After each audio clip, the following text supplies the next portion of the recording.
This dialogue मत बोलो, it's okay. और एक बहुत इंपॉर्टेंट चीज है। Hi, this is Pooja Banerjee. I'm an actress and a mother. And I want to wish all of you a very happy Mother's Day. और आज mother's day पे मैं एक बहुत ही इंटीमेट टॉपिक पे बात करना चाहती हूँ, उस पहले रिश्ते के बारे में। और इस टॉपिक पे बात करने के लिए we have some really experienced people, doctor Rohan Pal Shekhar and doctor Charulata Bapuye. ये जो टॉपिक है, ये टॉपिक है breast feeding. This is a very intimate moment for all mothers. और ये टॉपिक बहुत ही इंटीमेट के साथ साथ ना काफ़ी आई से ओवरवेलमिंग भी है काफ़ी लोगों के लिए। और ये जितने भी मिथ्स है, जो भी कन्फ्यूजन्स है, जो भी डाउट्स है, आज इस सेशन में हम क्लियर करना चाहेंगे। बिकॉज इस सेशन के बाद I am very sure that all the mothers out there and all the would be mothers also, I guarantee you that इस सेशन के बाद आप इन्फॉर्म्ड और ओवर पार्ट डेफिनेटली फील करेंगे। So before we directly shoot to the topic of breastfeeding, I really want to know some thoughts that I've always had, while I was breastfeeding my daughter. सबसे पहले तो ma'am मुझे ये बताइए कि breastfeeding के फ़ायदे क्या होते हैं? पूजा, ब्रेस्ट फीडिंग के फ़ायदे के बारे में मैं बात करने लगूंगी तो पूरा दिन निकल जाएगा। इतने फ़ायदे होते हैं।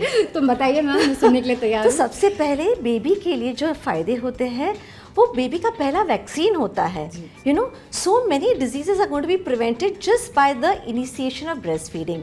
जैसे कि टमी के प्रॉब्लम्स, कान के problems, chest infections, so many allergies, some kinds of cancers, ये सब चीज़ों से ये बच्चा बच जाता है अगर उसको माँ का दूध मिलता है तो। Secondly, as the baby starts growing up, we've seen that childhood obesity is such a big problem. तो जो बच्चे ब्रेस्ट फीड किए जाते हैं उनमें ये ओबेसिटी का प्रमाण भी काफ़ी कम होता है। और एक बहुत इंपॉर्टेंट चीज़ है, सबको अपने बच्चे सुपर बच्चे चाहिए। Everybody wants to be super children, super intelligent. Absolutely. So it has been proven beyond doubt that children who are breastfed, they have a higher IQ. Oh, wow, that's something really impressive. But ये सब तो ma'am आपने बताया था कि एक बच्चे को कैसे फ़ायदेमंद होता है ब्रेस्ट फीडिंग, बट एक माँ के लिए फ़ायदेमंद कैसे होता है? माँ के लिए भी बहुत ज़्यादा फ़ायदे हैं। जैसे कि सबसे इम्पॉर्टेंट तो बात ये होती है कि जो बॉडी के चेंजेस हुए होते हैं 9 महीने में प्रेगनेंसी के टाइम, वो सब सबसाइड होने में ब्रेस्ट फीडिंग का बहुत इंपॉर्टेंट हाथ है। पोस्टमार्टम हेमरेज यानी कि डिलीवरी के बाद का जो रक्तस्राव होता है, ब्लीडिंग होती है, वो भी कम करने के लिए ब्रेस्ट फीडिंग का बहुत हेल्प होता है।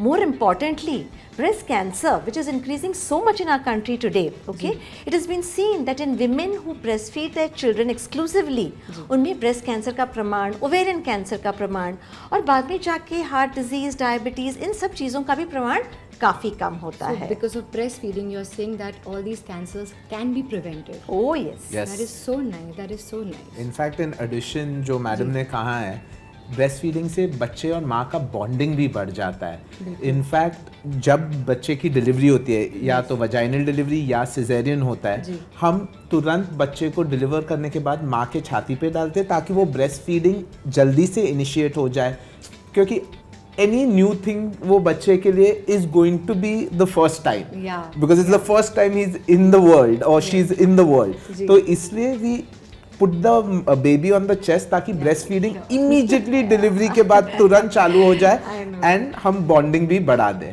Just starts right from there. इसलिए हम इसे पहला रिश्ता कहते हैं। Oh yes, so well said, so well said. तो डॉक्टर्स, ये तो रहा हमारे ब्रेस्ट फीडिंग के फायदे। Now I really like to ask about something which is really not spoken much about, and that is breast feeding के कुछ set of challenges भी होते हैं, लेकिन हम उसके बारे में बात नहीं करते। हम उसके बारे में we all new mothers, we are so shy, scared to just talk about it. So how to start this dialogue कि चैलेंजेस आती हैं ब्रेस्ट फीडिंग के दौरान, लेकिन वो नॉर्मल कैसे फील करे, एक नई माँ, एक न्यू मदर वो फील कैसे करे कि मुझे तकलीफ हो रही है and I need to talk about it. So how to just share this with the family, with the caregiver, whoever. Yeah, so really good question, Pooja. The point is that everybody says that breastfeeding is a natural instinct, undoubtedly. But just like any new sport, it needs to be learned, okay? And so if this, a small amount of teaching starts right since the girl gets pregnant, it makes a lot of difference. तो we always just after her first 3 months are over, जब वो अपनी pregnancy में settle हो जाती है, तब से ही हम बात करने लगते हैं ब्रेस्ट फीडिंग के बारे में। बिल्कुल, और इनका पहले से ही शायद क्रिटिसाइज करने भी लग जाते हैं, I think. Before you even start with the procedure of breastfeeding, the idea of कैसे होगा, दूध कितना निकलेगा, बच्चा मतलब बच्चे का पेट भरेगा या नहीं भरेगा, I think it just happens before the baby comes into the world. I think that anxiety is there with any new mother, which is there. But in fact, as Madam was saying, I think that's a wonderful point. But it's not just the mother. Husband को, family को, उनको भी सिखाना पड़ता है. Because see, when I became a dad, I'm a gynecologist, तो ठीक है, मेरे लिए already knowledge था. But जब मेरी wife प्रेग्नेंट थी, she is a doctor as well, तो हम दोनों जब बैठते थे, हम लोग एक्चुअली पढ़ते थे कि कुछ थोड़े थोड़े नुएंसेस जो रहते जो हमारे मेडिकल बुक्स में नहीं रहते. तो ये छोटी छोटी चीजें जैसे प्रिवेसी देना, फैमिली को इन्वॉल्व करना इन द टर्म्स की जब माँ ब्रेस्ट फीडिंग कर रही है उनको प्राइवेसी दो, उनको घर के काम मत करवाने लगाओ, उनको इनफ रेस्ट दो, उनको इनफ न्यूट्रिशन दो. ये छोटी छोटी चीजें जब पूरी फैमिली इन्वॉल्व होती है एंड हेल्प्स द मदर, ये सब छोटी छोटी चीजें encourages the mother to breast feed and also develops that dialogue की वो ओपनली बात कर सकती है जो चैलेंजेस उसको फेस हो रहे हैं और जो प्रॉब्लम्स उसको फेस हो रहे हैं. How do we understand that the baby has got enough milk? हमें कैसे पता चलेगा कि एक बच्चे का पेट भर गया है? क्योंकि ये सारे आई थिंक नई माओं का तो इनफैक्ट ऐप्स भी है कि इतने बजे दूध पिलाया है, इतने बजे पिलाना बच्चा है एंड इतना पेट भर चुका होगा. But how do we actually know कि सच में एक बेबी का पेट भर गया है? Good question, Pooja.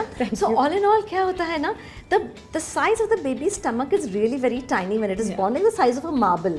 तो जो initial milk आता है ना, थोड़ा थोड़ा है, वो भी उसके लिए adequate होता है. लेकिन जैसे बच्चा बढ़ता है, the mother has to look into and see कि उसका पेट भर रहा है क्या, is he a happy baby? So the main signs are कि वो कितने डायपर्स सोक कर रहा है, at least 6 to 8 diapers in a day अगर सोक कर रहा है तो okay, that's a good sign.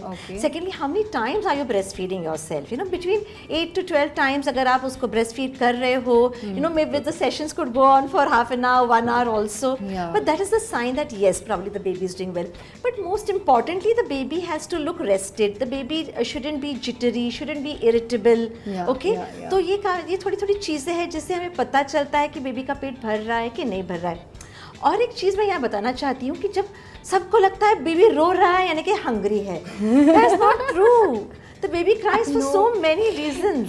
True. Okay, so सब बोलते हैं अब बच्चा इतना रो रहा है यानी कि आपका दूध कम पड़ रहा है और आपको कुछ तो और देना चाहिए. So that is the first step in your demoralizing the mother. Oh my God, that poor new mother, she feels so demotivated when you keep saying that. So I think everybody needs to realize. I think इसलिए पूजा बोल रही थी कि we should not be telling the mother, let her come ahead. Yeah, just don't do that. Come on. Absolutely, I agree with you. I absolutely agree with you. But अब आप exclusive breast feeding की अगर आप बात कर रहे हैं, I have heard, I may be wrong, but I have heard कि बहुत सारी औरतें ब्रेस्ट फीड नहीं करती है और बहुत सारे न्यूबॉर्न बेबीज़ को adequate amount of breast milk नहीं मिलता है. Is it true? So firstly I think breast feeding एक पर्सनल चॉइस है, but as doctors as we advocate is breast feeding is better to be exclusive for 6 months. Yes, कुछ mothers होते हैं जिनका breast milk production जो है वो थोड़ा सा कम रहता है. अभी उसके भी वेरियस कारण रहते हैं. जैसे मैडम ने कहा था पोस्टपार्टम हेमरेज, मतलब जब ब्लीडिंग ज़्यादा होता है डिलीवरी के बाद, कभी कभी उसके वजह से ब्रेस्ट मिल्क कम रहता है. इनफैक्ट इंडिया में anaemia is one of the largest leading causes of low haemoglobin in women and this causes less milk production. फिर थायराइड के वजह से कभी कभी इनएडिक्वेट न्यूट्रिशन, मतलब हम सोचते हैं कि डिलीवरी के बाद वज़न कम करना चाहिए तो इसलिए कभी कभी कैलोरी रिस्ट्रिक्शन अगर हो जाता है तो उसमें भी ब्रेस्ट मिल्क प्रोडक्शन कम हो सकता है.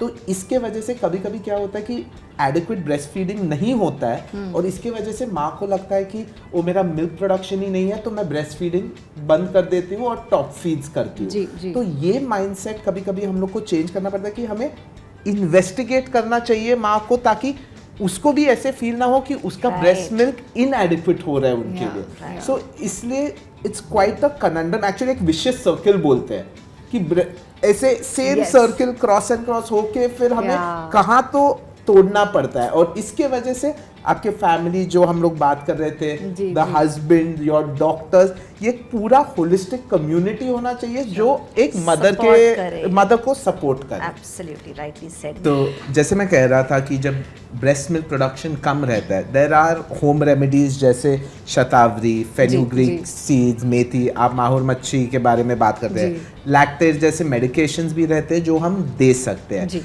और अगर जब वी हैव टू अंडरस्टैंड कि ये सब को वर्क करने के लिए भी थोड़ा टाइम लगता है, तो जब टाइम लेने वाला है ब्रेस्ट मिल्क प्रोडक्शन के लिए, छोटा सा टिप है कि अगर एक ब्रेस्ट से इनफ मिल्क नहीं मिल रहा है तो दूसरा ब्रेस्ट भी सेम टाइम यूज करना चाहिए ताकि बेबी का पेट भर जाए और बेबी को एडिक्वेट ब्रेस्ट मिल्क मिले। How would you want the new generation partners or I'll say family members, how can they support the new mothers while they are breastfeeding their babies? Absolutely. I think no, it is a new member added to the family, Yes. So everybody needs to be involved in the process of, helping the baby grow and do well. And the first thing we can do is give good health to the baby through breastfeeding. So it is indeed a collective effort that we are looking at, okay? So I think what Rohan mentioned about privacy, हमारे देश में क्या होता है, बच्चा पैदा हुआ, वो हॉस्पिटल की रूम इतनी भर जाती है रिलेटिव से, वो बेचारी माँ इतनी थकी हुई होती है and she needs to feed the baby, वहाँ सब सीनियर रिश्तेदार बैठे, वो कैसे फीड करेगी, वो कितना शाय महसूस करेगी, to expose her breast and feed. So I think first and most important is that all the family members need to realize that yes, they are happy and excited and they want to welcome the baby. Note this, please. But breastfeeding in progress, stay away. हम सब जगह लिखते हैं काम चालू है नहीं, work in progress. Just write it down. Do not disturb. Exactly. But I think ये बहुत important है, और उसके लिए अच्छा खाना देना, फ्रेश खाना देना, उसकी हेल्थ मेंटेन करना, लेकिन सिर्फ उसकी फिजिकल हेल्थ नहीं, उसकी मेंटल हेल्थ भी मेंटेन करना बहुत इंपॉर्टेंट है, because she is also a new mother, and वो जो रात भर जाग के फीड करना, ये दर्द हो रहा है, वो दर्द हो रहा है, और बेचारी she is just trying to cope up with all the changes in her body. So everybody has to understand. अगर अचानक से वो रोने लगे तो okay, just console her, just tell her it's okay, just be with her. And I think this bonding between just the father, the mother and the baby, I think uske liye thoda time do.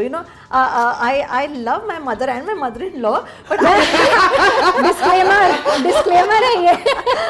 I feel that just let that nuclear family just start bonding with each other first. And then of course everybody can just be at the periphery, the surrounding circle. Everybody wants to take the center stage, that's the problem. So I'll give my perspective as the husband when my wife delivered.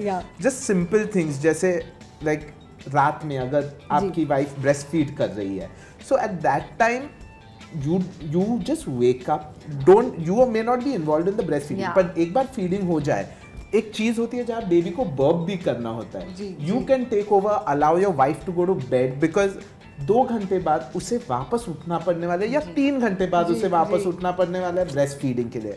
Number 2, there is backache involved, especially with the breastfeeding. Tell me about it. I can imagine. Look, I can imagine. I cannot say that I understand it, but I can imagine. You can empathize with me. Totally. So simple things ki just get a hot water bag. अगर just make sure कि आपकी partner is comfortable, she's feeling good about it, and as madam said that sometimes they are also overwhelmed. Listen to them, mat bolo it's okay, I'll tell you what's right. Listen to them. Sometimes it's just a matter of giving them that mental peace, that satisfaction of being able to vent out, बात करने के लिए, ताकि उनको भी comfortable feel हो through the entire thing. तो ये role होता है at least partner का. फैमिली का है कि make sure as the partner, as madam said, she loves her mother and mother in law, as the son in the family, make sure that your own mother is not being overbearing. Look, I love my mother a lot as well, but another disclaimer at the same time कि make sure that you're on your wife's side. Yeah. Dr. Charulata ma'am and Dr. Rohan, thank you so much for being a part of this conversation. And आज के breast feeding के conversation में I'm very sure सारी mothers को बहुत सारी knowledge मिली है. They must be feeling a lot of happy feeling in their head, in their tummy, in their breast. And I'm very sure that they'll definitely feel overpowered after hearing both of you. But जाने से पहले आप दोनों हमारी would be mothers and mothers को कुछ बोलना चाहेंगे? I just want to say to all the mothers out there and to the mothers here, a very happy Mother's Day. Thank you. Thank you. And please focus on breastfeeding. Your baby needs it. Yeah. I too would want to wish everybody out there a very happy Mother's Day. और मुझे ये कहना है कि माँ का दूध अमृत है, इसे ज़ाया न कीजिए. Thank you doctors. Thank you so much. Thank So you. all you mothers out there, अगर आपके breast feeding के journey में कोई भी twist या turn आ रहा है, don't worry. You mothers are doing a fab job. Happy Mother's Day and happy breastfeeding.